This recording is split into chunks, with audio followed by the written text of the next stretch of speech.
그리스도의 평화가 여러분과 함께 하시길 바랍니다. 옆을 향해서요, 예수 그리스도의 평화가 집사님과 장로님과 함께 하시길 바랍니다. 이제 우리 같이 기도하심으로 하나님 앞에 예배 올립니다. 함께 기도하십시다.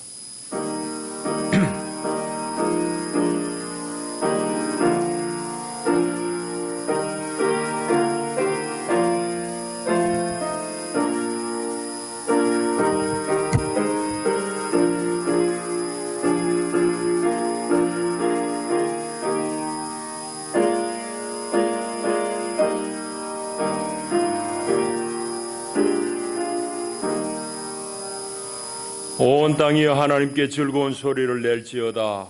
그의 이름의 영광을 찬양하고 영화롭게 찬송할지어다.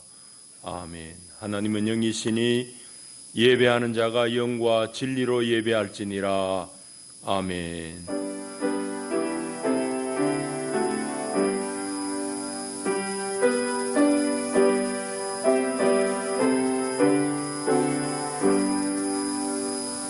자비하신 하나님, 오늘도 저희들을 주의 복된 성전으로 불러주시며 우리 아버지 하나님을 배울 수 있는 큰 은혜를 주시니 감사합니다. 온 마음으로 주님을 기뻐하며 주께 경배하오니 주님 이 자리에 좌정하시고 우리 예배를 기쁘게 받으시옵소서. 예배하는 주의 백성들 가운데 오늘도 예배하신 하늘의 신령한 은혜로 더딥혀 주시옵소서. 예수님 이름으로 기원하옵나이다.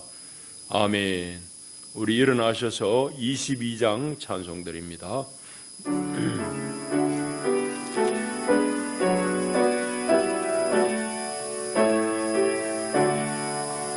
만유의 주 앞에 감사를 드리고 다 경배하면서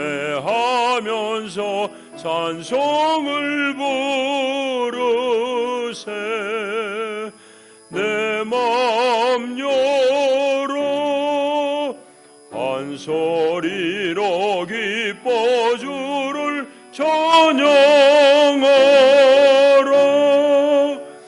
영원한 그 나라 주 다스리시니 생명의 열쇠는 주님의 것이라. 내 맘 열어 한 소리로 기뻐 주를 찬양하라. 죄짐을 벗은 후 주 앞에 가리니 마음에 영원한 기쁨이 넘친다. 내 맘 열어 한 소리로 기뻐 주를 찬양하라. 참 소망 가지고 그날을 기리며 주 다시 오실 때 기쁘게 맞으리. 내 맘 열어 한 소리로 기뻐 주를 찬양하라.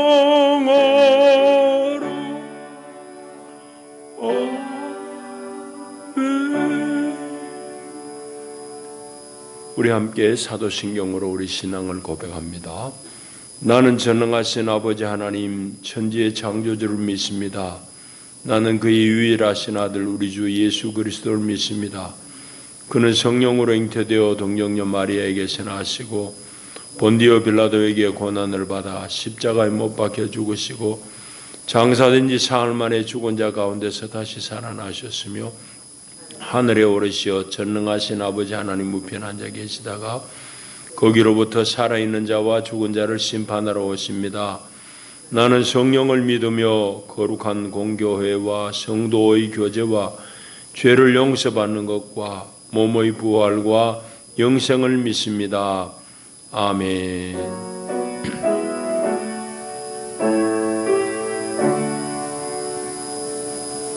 배순청 권사님 예배를 위해서 기도 올립니다.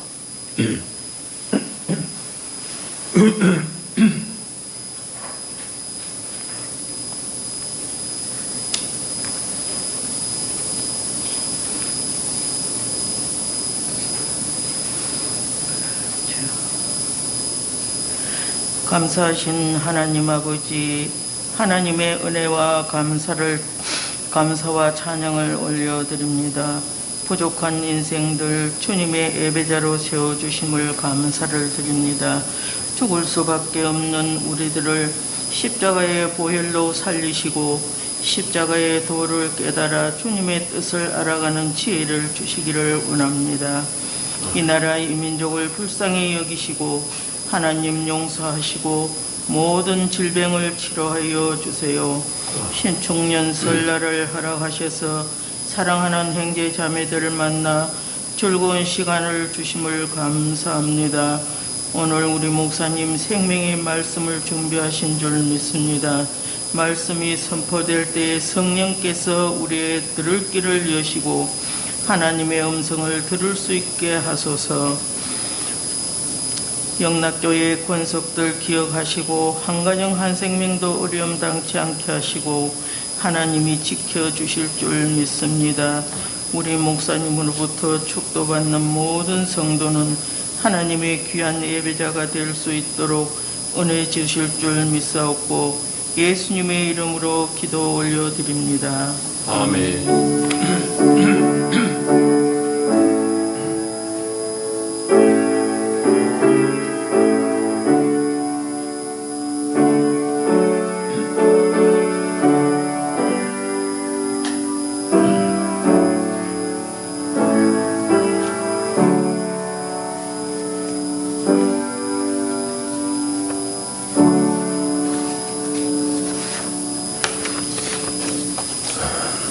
하나님 주시는 생명 양식은 신약 성경 마태복음 9장의 말씀입니다. 마태복음 9장 9절부터 13절까지 말씀 제가 받드리겠습니다. 하나님의 말씀을 경청하십시오. 예수께서 그곳을 떠나 지나가시다가 마태라 하는 사람이 세관에 앉아 있는 것을 보시고 이르시되 나를 따르라 하시니 일어나 따르니라. 예수께서 마태의 집에서 앉아 음식을 잡수실 때에 많은 세리와 죄인들이 와서 예수와 그의 제자들과 함께 앉았더니 바리새인들이 보고 그의 제자들에게 이르되 어찌하여 너희 선생은 세리와 죄인들과 함께 잡수시느냐. 예수께서 들으시고 이르시되 건강한 자에게는 의사가 쓸데없고 병든 자에게라야 쓸데있느니라. 너희는 가서 내가 긍휼을 원하고 제사를 원하지 아니하노라 하신 뜻이 무엇인지 배우라. 나는 의인을 부르러 온 것이 아니요 죄인을 부르러 왔노라 하시니라. 아멘. 기도하십시다. 하나님 아버지 감사합니다. 오늘도 우리를 부르시고 우리 하나님 앞에 나와서 주님 주시는 은혜를 우리가 얻게 하시니 감사합니다. 하나님, 이 아침에도 우리 하나님께서 우리에게 친히 주실 생명의 양식을 우리가 간절히 사모합니다. 하나님, 세상에 어디에도 없는 하나님의 이 생명의 떡을 잘 받아 우리가 참으로 하나님의 그 생명력으로 세상을 이기며 넉넉히 극복하기를 원하나이다. 주여 우리를 불쌍히 여기시고 하나님의 신령한 꼴로 먹이시옵소서. 예수님 이름으로 기도하옵나이다. 아멘.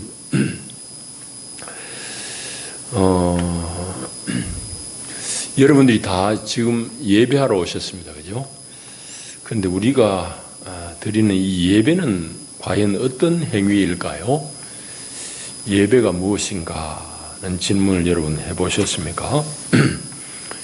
이제 한자대로 풀어서 말씀드리면은 예를 갖추어서 절을 하는 행위가 예배입니다. 그럼 우리가 갖춰야 할 예라는 게 도대체 뭐냐?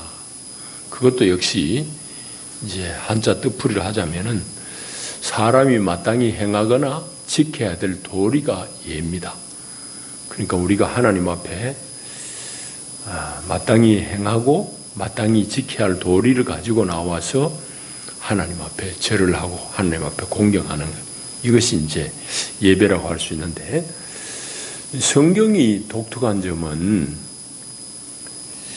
예외 없이 하나님 앞에 나오는 사람은 속죄 제물을 드리고 나올 수 있도록 그렇게 하고 있습니다.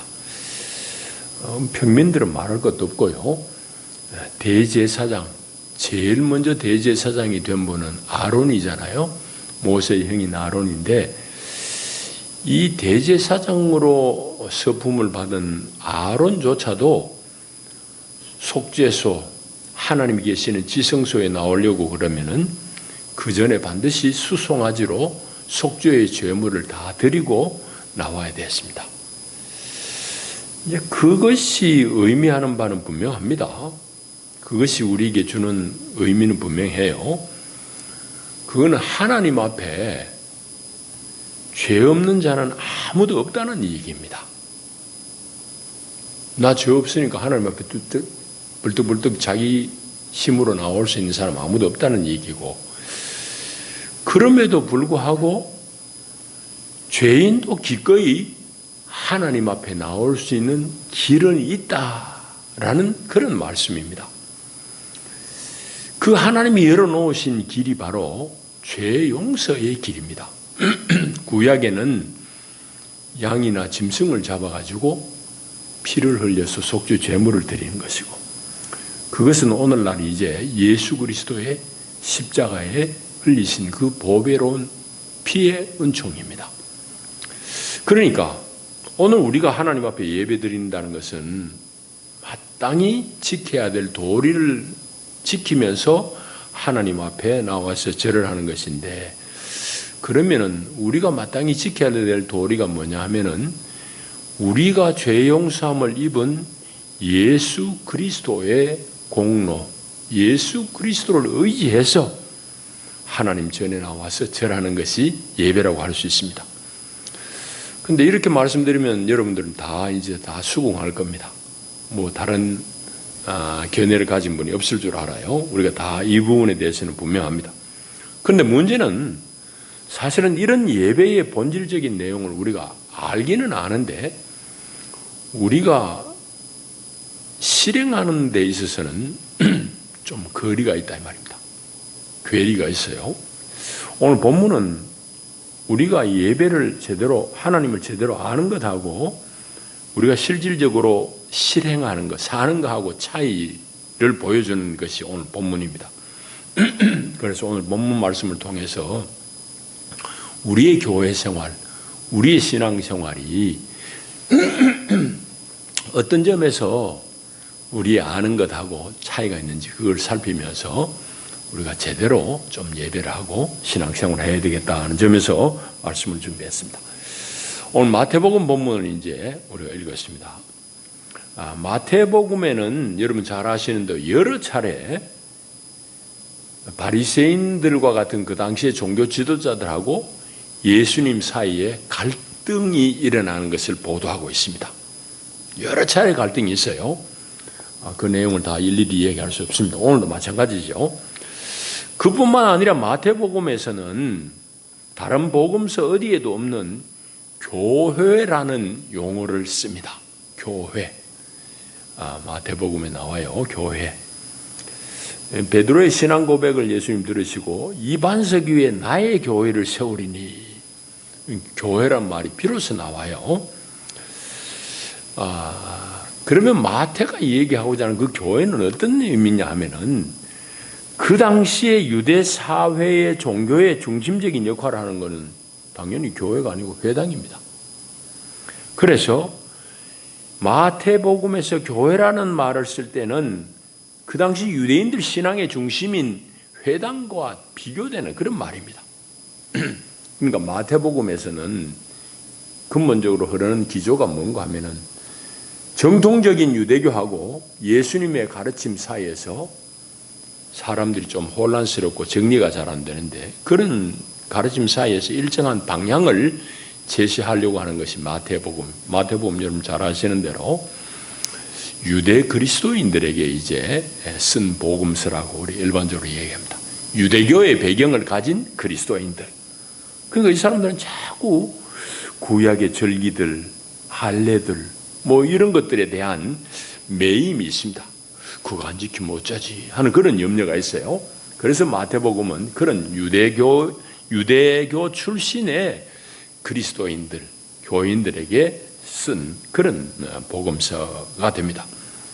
그래서 그렇게 이제 유대교 배경을 가진 기독교인들에게 일정한 방향을 제시하는 책이 바로 마태복음인데, 이 달리 얘기하면은 예수님의 가르침은 그 당시 유대교에서 내려온 정통적인 사고방식, 그 전통을 깨어야지, 어느 정도 뛰어넘어야지 예수의 가르침이 수용된다는 것을 말씀해요. 오늘 우리가 읽지는 않았습니다만 바로 뒤에 이어지는 그 본문에 보면 17절에 보면은 새 포도주를 낡은 부대에 넣으면 다 터져버린다, 못 쓴다. 그래서 새 포도주는 새 가죽 부대에 넣어야 된다는 말씀도 바로 그 말씀입니다. 예수님의 가르침이라는 이 새 포도주는 새로운 마음가짐, 새로운 사고방식 안에 수용이 되지 낡은 가죽 부대, 유대교의 사고방식으로는 수용이 안 된다는 그런 말씀입니다. 그래서 오늘 예수님이 하신 그 모든 가르침은 유대교 정통적인 사고를 뛰어넘어야지 수용이 가능하다는 말씀입니다. 이와 같이 이제 그 당시의 교인들은 유대교 전통 때문에 상당히 좀 혼란스러워했습니다. 오늘 여기 본문에도 마찬가지입니다. 여기 본문에도 보면은 전통적인 유대교와의 긴장하는 장면이 여기 나와요. 오늘 여기 읽은 짧은 본문에도 그게 나옵니다. 오늘 읽은 본문은 마태라는 제자를 부르시는 장면입니다. 예수님의 제자는 12제자지요. 그런데 마태복음에 보면 마태복음 4장하고 오늘 읽으신 9장 이 두 곳에 제자를 부르는 구체적인 장면이 기록되어 있습니다. 4장에는 갈릴리 어부 출신들을 둘 4명을 이제 불러요. 그 다음에 오늘 여기 보면은 세관의 세리로 일하고 있는 마태를 부르십니다. 오늘 본문은 그 마태를 부르는 장면이에요. 세관에 앉는 마태를 부르시는데 마태가 들썩 일어나가지고 예수님을 쫓아 따라 나갑니다. 이 말은 무슨 말인가 하면은 자기가 익히 들었던 예수의 제자가 되기로 결심했다는 얘기입니다. 결단했다는 얘기예요. 그래서 세관에서 벌떡 일어나고 예수님을 따랐단 말입니다. 여러분, 좀 이따 살펴보겠지만은 세관원을 예수님의 제자로 삼으신 일은 상당히 이례적입니다. 결코 일반적인 사건이 아니에요. 그러다 보니까 마태 집에서 큰 잔치가 벌어졌습니다. 오늘 여기 보게 되면은. 그래서 그곳에 다른 많은 세리들 또 다른 죄인들조차도 많이 와가지고 그 식사에 동참했다라고 오늘 성경이 쓰고 있습니다. 그러니까 그 형편을 본 그 당시에 정통적인 신앙을 가진 바리새인들이 보고 가만히 있을 리가 만무합니다. 그래서 그 바리새인들이 자기들이 도대체 이해가 안 되니까 이름 났다는 예수가 저 죄인들 세리들하고 같이 밥 먹느냐, 그래가지고는 예수님의 제자들에게 이제 시비를 걸어옵니다. 그럼 예수님의 제자들 할 말이 어찌해서 너희 선생이라는 양반이 저 죄인들하고 세리하고 같이 밥 먹느냐, 그렇게 이제 묻습니다. 그 바리새인들의 질문을 들으신 예수님께서 하신 답변으로 오늘 본문이 마감하는데, 예수님이 하신 답변은 건강한 자에게는 의사가 필요 없다. 환자에게라야지 의사가 필요하듯이 인자는, 그러니까 예수님 당신은 의인을 부르러 온 게 아니고 죄인을 부르러 왔다라고 이제 오늘 본문이 기록하고 있습니다. 그게 오늘 우리가 읽은 내용이 너무너무 잘 아는 내용입니다. 조금 이제 우리가 본문을 좀 깊이 안으로 한번 들어가 보십시다. 오늘 본문이 마태를 부른 이 사건이 일어난 장소가 어딜까요? 장소 오늘 본문에서는 안 나와요. 그냥 구절에 보면은 그곳을 떠나 지나가시다가 그곳이라고 나와 있습니다. 그럼 이 그곳이 어디냐 하면은 저 위에 9장 1절에 있는 그곳입니다. 예수께서 배에 오르사 건너가 본 동네에 이르시니, 본 동네라는 말은 예수님의 근거지가 되는, 예수님의 그 근거지가 되는 사시는 곳이 곧 이 말입니다. 예수님이 사신 곳 우리 지지난 시간에 살펴봤듯이 그건 가버나움입니다. 갈릴리 바다의 저 북쪽 꼭대기 약간 왼쪽으로 치우친 그곳에 가버나움이라는 그곳입니다. 오늘 그러니까 여기는 가버나움에서 일어난 일이에요. 가버나움은 방금 말씀드린 대로 예수님이 공생의 사역을 주로 한 곳입니다. 근거지가 되는 거예요. 이곳은 이제 어딘가 하면은 아주 국경 지역에 있는 요충지입니다. 우리는 그냥 다 뭐 이스라엘 땅으로만 알지만은 우리 다음 예배 때는 우리 앞에 화면을 좀 자세히 보겠습니다만은 갈릴리에서 요단강 건너편하고는 사실은 나라가 달라요. 헤롯 대왕이 죽고 나서 아들들에게 각각 나라를 나눠줬어요. 분봉왕이란 말이 그 말입니다. 분봉왕이란 말은 글자 그대로 하면 4분의 1 왕이라는 말입니다. 헤롯 대왕이 자기가 죽을 때쯤 해서 자기가 지배하고 있는 왕국을 4등분 해가지고 아들들에게 혹은 다른 사람에게 나눠줬기 때문에 분봉왕이라고 그래요. 그래서 우리는 복음서에 보면 헤롯 이러는데 어떨 때는 헤롯 대왕이고 어떨 때는 헤롯의 아들이고 그래요. 잘 분별해야 됩니다. 그냥 헤롯왕 그래서 놨는데, 그러니까 가버나움은 어딘가 하면은 갈릴리에 있는 국경 도시입니다. 국경 도시라는 건 어떤 의미일까요? 특별히 그냥 뭐 산간지방에 있는 국경 도시가 아니에요. 이건 교통의 요지입니다. 북쪽에서부터는 시리아에서부터 내려오는 길목이에요. 요단강 동편에서부터는 빌립의 영지에서부터 들어오는 길목입니다. 그러니까 국경의 도시니까 세관이 있는 거죠. 그 세관에서 근무하고 있는 마태를 불렀다 이 말입니다. 자, 그러니까 이건 대단히 중요한 도시예요. 가버나움이라는 도시가. 자, 그런데 이 셀이라는 사람들은 그 당시에 유대인들로부터 어떤 평가를, 어떤 취급을 받던 사람들이냐 하는 질문을 해봐야 됩니다. 두 가지로 얘기해 볼 수 있는데, 먼저는 정통적인 유대인들에게는 부정한 사람으로 취급받았습니다. 부정하다, 재수없다 이 말, 정결하지 못하다 이 말입니다. 왜 부정한 사람으로 취급받는가 하면은 세관이라는 게 방금도 얘기했죠. 국경도시에 있으니까 이방 사람들 할 수 없이 만나야 돼요. 불가피하게 만나야 돼요. 자기 직업상. 그런데 유대인들은 여러분 성경에도 나와 있듯이 이방인들하고 접촉을 하면 안 돼요. 아주 정통적인 유대인들은 이방인하고 만나서도 안 돼. 식사하면 더군다나 안 되지. 그러니까 세리들을 아주 부정한 사람으로 치고. 왜? 그 사람들은 늘 이방 사람 만나야 되는 사람들이니까. 세관에 근무하는 사람들. 여러분 그 갈라디아 2장에 보면 재미있는 장면이 나옵니다. 사도 베드로가 안디옥에서 교인들하고 이방 교인들하고 식사를 하다가 예루살렘에서 야고보가 보낸 성도들이 형제들이 오니까 얼른 베드로가 그 자리를 피해 가지고는 이래 닦고는 식사 안 한 채 해요. 그걸 보고는 누가 꾸중을 하죠? 바울 사도가 막 꾸중을 하잖아요. 당신이 외식을 한다고 말이지. 외식한다 이 말에는 이제 이 거짓된 행위를 한다 이 말입니다. 속다르고 겉다르다 이 말입니다. 그래서 이제 바울이 꾸중하는 장면이 갈라디아 2장에 나옵니다. 그런 정도로 베드로가 그러면 왜 예루살렘에서 온 야고보가 보낸 형제들이 도착하니까 자기가 이방인들하고 식사하다가 안 한 척 할 수밖에 없었느냐?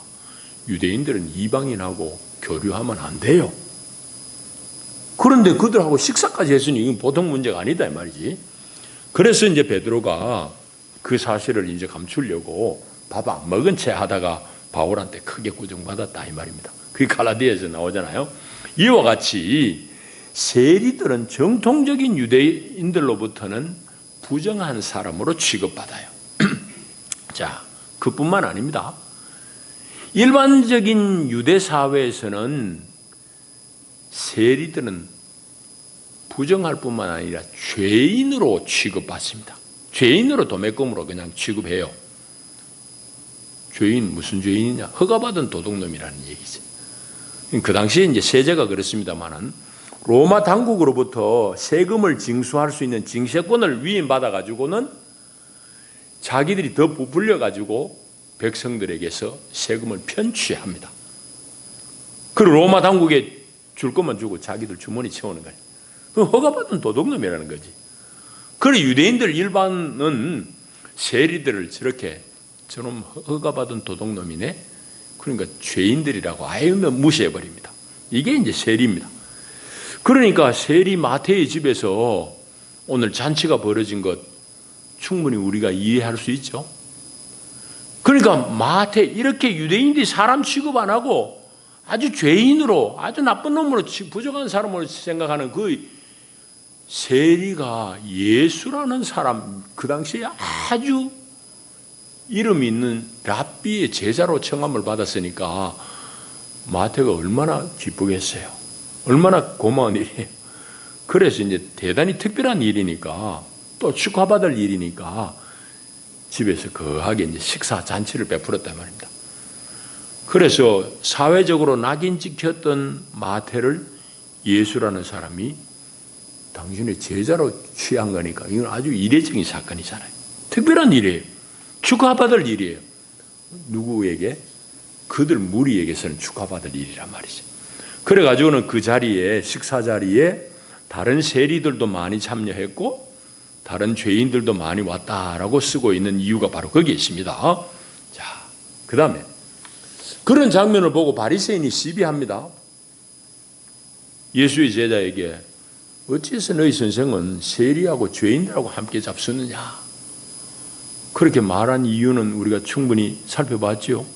바리새인 입장에서는 그건 합당한 얘기예요. 자기들로서 할 말을 했을 뿐이에요. 충분히 할 수 있는 말입니다. 그런데 예수님의 답변의 요지는 뭡니까? 건강한 사람에게 의사가 필요 있느냐? 병든 자에게라야 쓸모 있듯이 예수님 당시는 의사로서 사람을 살리는 분으로서 이 땅에 오신 분임을 분명하게 밝힙니다. 그래서 당신이 오신 것은 의인을 부르러 온 게 아니에요. 의인을 찾으러 온 게 아니라 죄인을 부르러 오셨다라고 말씀합니다. 그게 이제 오늘 본문 내용이에요. 자, 이제 우리 얘기하십시다. 오늘 나를 향한, 여러분들을 향한 하나님의 부르심은 우리의 어떤 자격이 있어서가 아니에요. 전적으로 그분의 주권적인 부르심, 그분의 부름에 의해 가지고 우리가 하나님의 자녀가 된 겁니다. 제자가 된 겁니다. 사실은 우리 모두 어떤 면에서는 마태와 진배가 없어요. 다 마태 정도의 사람이에요. 그냥 내 돈 되는 일 열심히 찾아가 댕기고 적당히 살면서 내 주머니 채우려고 하고 우리 다 그래 사는 사람들이잖아요. 정말 우리를 하나님이 살펴보면 허물투성이일 것입니다. 그런데 그 마태를 부는 예수님은 오늘 허물 많은 우리를, 여러분들을 부르셨다는 사실입니다. 그 부르심은 그분의 주권이에요. 이제 우리는 오로지 그 자비를 입은 사람으로 천국의 시민으로 올곧게 서야 됩니다. 이게 오늘 우리가 잘 기억해야 될 사실이에요. 내가 공로가 있어서, 내가 공적이 있어서 사회적으로 대단히 훌륭한 사람이라서 하나님의 부름을 입은 게 아니올시다. 죄인 중에 죄인이고 부정하다고 하는 사람 중에 아주 참 부정한 세리 마태를 찾아오셔서 제자로 부르신 그 예수님은 오늘 허물이 많고 참 부족한 나를 부르신 거예요.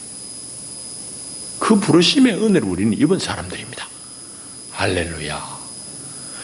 자, 그러면은 오늘 우리는 어떻게 살 것인가? 우리 모두는 용서받은 죄인의 심정으로 살고 주님 앞에 나오는 거죠. 아까 예라는 것이 뭐냐고 얘기할 때에 사람이 마땅히 행하거나 지켜야 될 도리라고 그랬잖아요. 우리가 주님 앞에 나올 때 예배하러 나오는데 우리가 갖춰야 될 예라는 게 바로 이겁니다. 우린 다 하나님 앞에 자격 없는 사람인데 예수 때문에 모두 용서받은 하나님의 자녀예요. 용서받은 죄인의 심정으로 그 감사함으로 이게 우리가 갖춰야 될 예예요. 자, 이 부분에서 바리새인하고 다른 점이 바로 이 부분입니다. 바리새인이 평가받지 못하는 유일한 이유는 그들의 행실이 나빠서가 아니에요. 예수님도 바리새인들을 인정한 점이 있습니다. 그들이 11조를 잘 내고 한 주간에 2번씩 금식하고 그런 거 예수님이 인정했어요. 예수님이 다 인정했지만 바리새인들을 꾸중한 결정적인 이유는 뭔가 하면은 이 바리새인들은 율법 앞에 자기들이 너무 우월하다고 생각했어. 자기들은 율법을 잘 지켰다고 생각해서 다른 사람들을 깔본 그 자만심, 자기들이 율법의 의를 이루었다는 자기 의를 믿고 하나님의 은혜를 구할 줄 모르는 그 교만함, 그것 때문에 예수님한테 꾸중들은 거지 그들의 삶이 잘못됐다고 꾸중한 거 아니에요. 그들의 마음 바탕이 잘못됐다는 얘기입니다. 그래서 바리새인들은 자기가 행한 의, 자기의 의를 자랑하고 그것 때문에 다른 사람을 폄하하는 그런 사람들이었습니다. 반면에 예수님께서 우리에게 가르쳐 주신 복음은 뭔가 하면은 하나님의 자비가 우리의 인격을 온전하게 하고 회복하고 완성하신다는 말씀입니다. 우리 모든 인생은 다 허물투성이고 연약함투성이지만 하나님의 자비가 입혀졌을 때 우리는 온전한 하나님의 자녀의 반열에 설 수 있다. 그런 말씀입니다. 여러분, 그것이 가장 극적으로 분명하게 드러난 예수님의 가르침은 강론은 바로 탕자의 비유에 분명하게 나타나 있습니다. 그 탕자의 비유에 사실은 그 아버지가 주인공이에요. 우리는 그냥 탕자의 비유 그러지만은 그 아버지에겐 두 아들이 있습니다. 큰 아들은 사실은 바리새인과 같은 사람이에요. 아주 올곧게 살았어요. 아버지의 가르침 하나도 어기지 않고. 그런데 그 큰 아들은 자기 동생이 오는 것에 대해서 못마땅해 합니다. 동생이 왔을 때 기뻐 춤추며 잔치하는 아버지가 못마땅한 겁니다. 반면 둘째 아들은 허랑방탕 그냥 망나니 짓 다 하다가 아버지한테 가야지 내가 사는 길이 열리겠구나. 부끄러움을 무릅쓰고 아버지 집에 돌아오는데 집은 저 멀리 보이는데 아버지는 이미 알아보고 아들을 마중 나오는 겁니다. 하나님 아버지의 마음입니다. 우리가 어떤 사람입니까? 하나님 앞에 이렇게 용서하는 사람입니다. 그래서 예수님의 가르침은, 예수님이 우리에게 소개하는 하나님은 뭔가 하면 우리 모든 인생이 다 부족하고 허물이 있지만은 하나님의 용서와 하나님의 자비가 입혀질 때에야 우리의 인격이 온전해진다는 그것입니다. 그게 복음이에요. 자, 그러면은 우리가 복음의 은혜를 입고 사는데 알기는 다 아는데 우리의 구체적인 삶 속에서 복음을 살아내느냐는 얘기죠.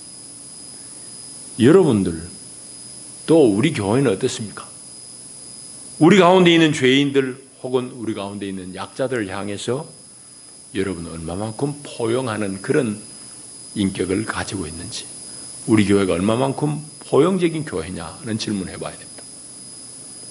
여러분, 교회는 결코 의인들만이 모여가지고 노는 의인들의 놀이터가 아닙니다.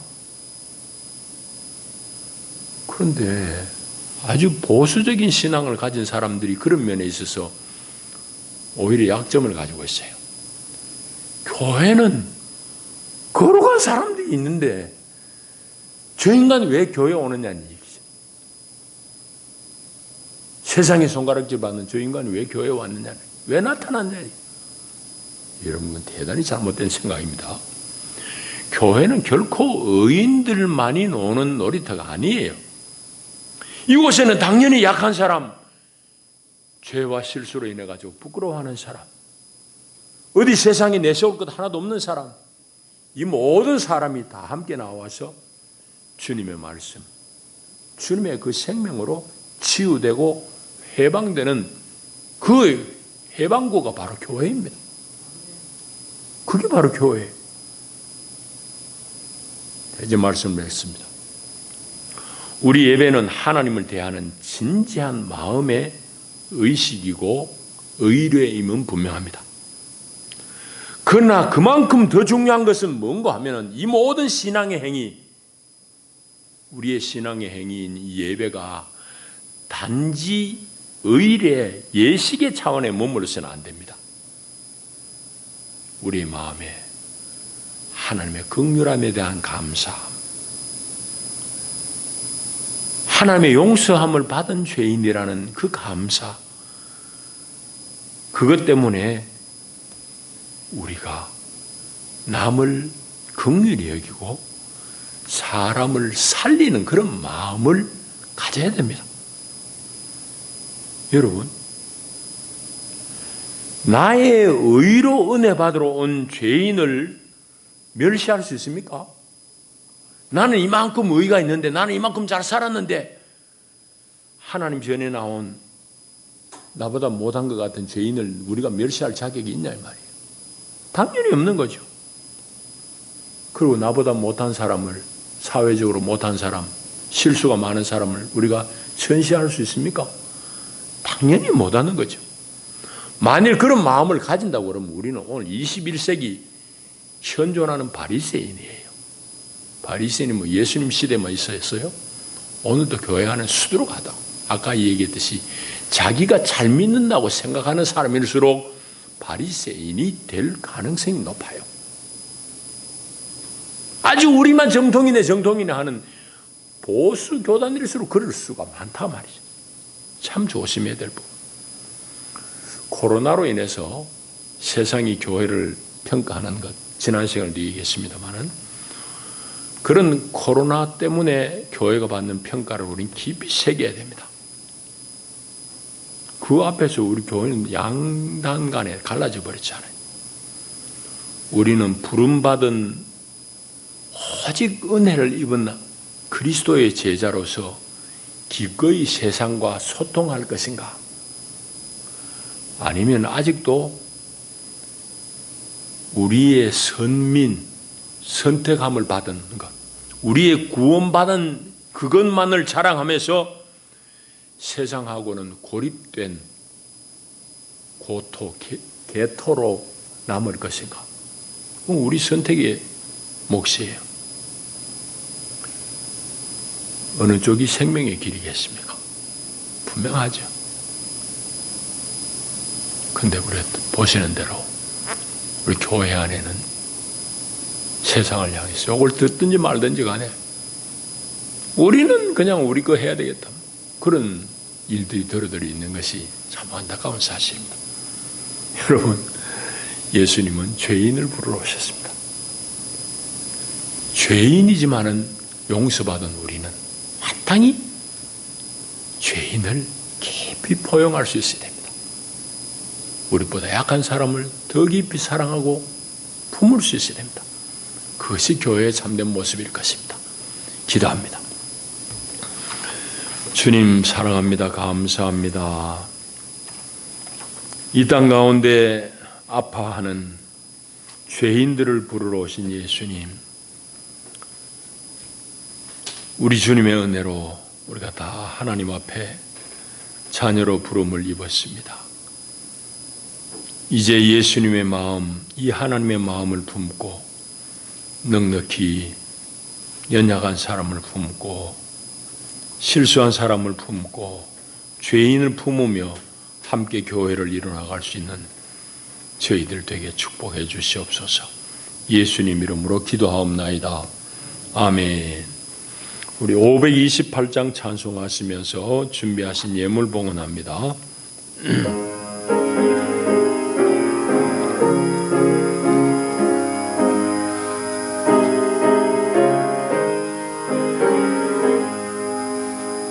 예수가 우리를 부르는 소리 금성 부드러워 주 앞에 나와서 사면을 보며 우리를 기다리네. 오라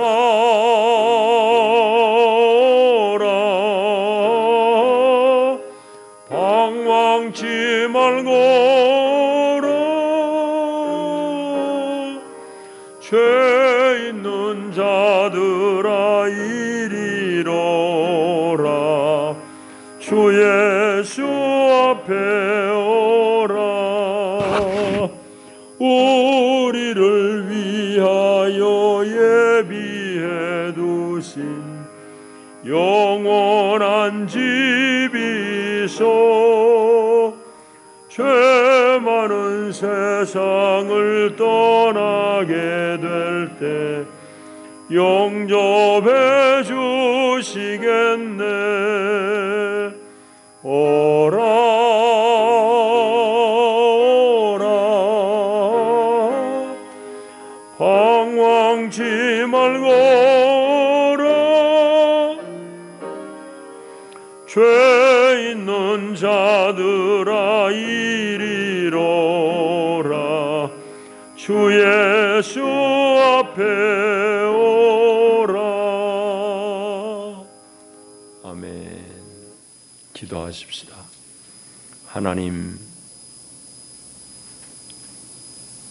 허물이 많고 연약하며 심지어 남보다 더 실수를 많이 하고 죄를 많이 지은 우리들을 하나님의 자녀로 예수 그리스도의 제자로 불러주시니 감사합니다.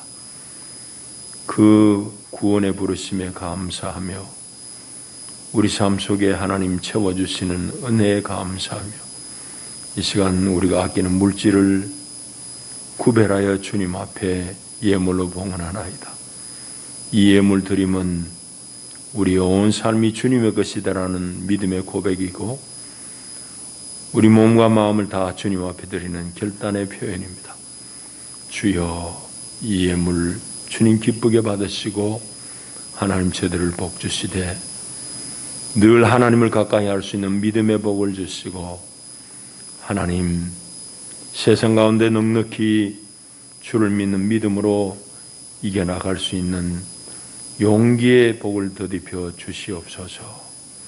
연약한 욕심 가운데 하나님 만져주시고 치료하시고 우리 성도들 우리 또 청년들 앞길을 선한 길로 주님 이끄실 줄 믿습니다. 주여 우리를 인도하옵소서. 예수님 이름으로 축복하고 기도하옵나이다. 아멘. 교회 소식 우리 주보를 봐주시기 바랍니다. 예배를 여러분들 빠짐없이 잘 드리시기 바랍니다. 정 몸이 불편하신 분들은 또 어르신들은 댁에서라도 방송으로 예배 참여하시길 바랍니다. 우리 이번 수요일은 사순절이 시작되는 제의 수요일입니다. 태우고 나면 죄가 생기잖아요. 그래 애쉬 웬스데이라고 합니다. 이건 이제 죄를 덮어쓰고 통에 자복하잖아요. 그와 같이 이제 사순절은 예수 그리스도의 고난과 부활의 과정들을 우리가 묵상하면서 우리도 주님의 길을 쫓으면서 내 자신을 돌아보며 나는 잘 가고 있는지 이렇게 이제 우리 자신을 돌아보며 참여하면서 훈련하는 그런 교회의 절기가 바로 사순절입니다. 이번 수요일부터 시작이 되는데 여러분 기억하시고 사순절 더욱더 우리 예배하시고 말씀 읽고 또 기도한 일에 열심을 내시기 바랍니다. 나머지는 읽어보시기 바라고 이제 일어나셔서 인사를 나누겠습니다. 잘 오셨습니다. 반갑습니다. 안녕합니다.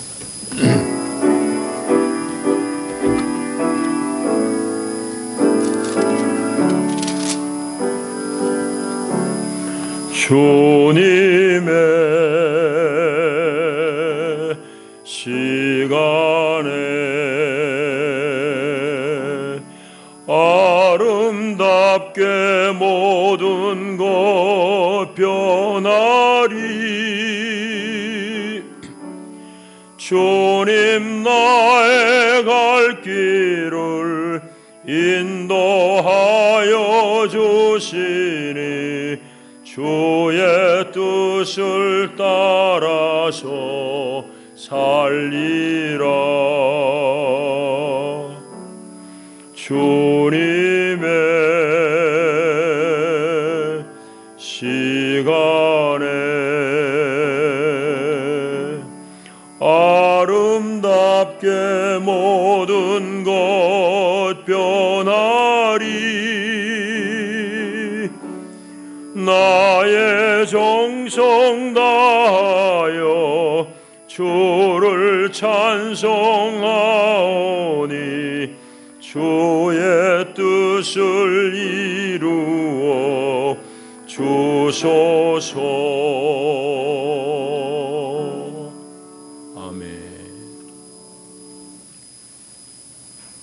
주 예수 그리스도의 은혜와 하나님 우리 아빠의 다함이 없으신 사랑과 보혜사 성령의 위로하시고 격려하시고 일으키는 교통의 은혜가 참으로 하나님 앞에 용서받은 죄인의 감사함을 늘 잃지 아니하고 하나님을 예배하며 이웃을 품을 수 있기를 원하는 하나님의 거룩한 사람들 위해 저들이 하고 있는 모든 일 가운데 가정 가운데 영원히 함께 하시기를 축원하옵나이다. 아멘. 아멘.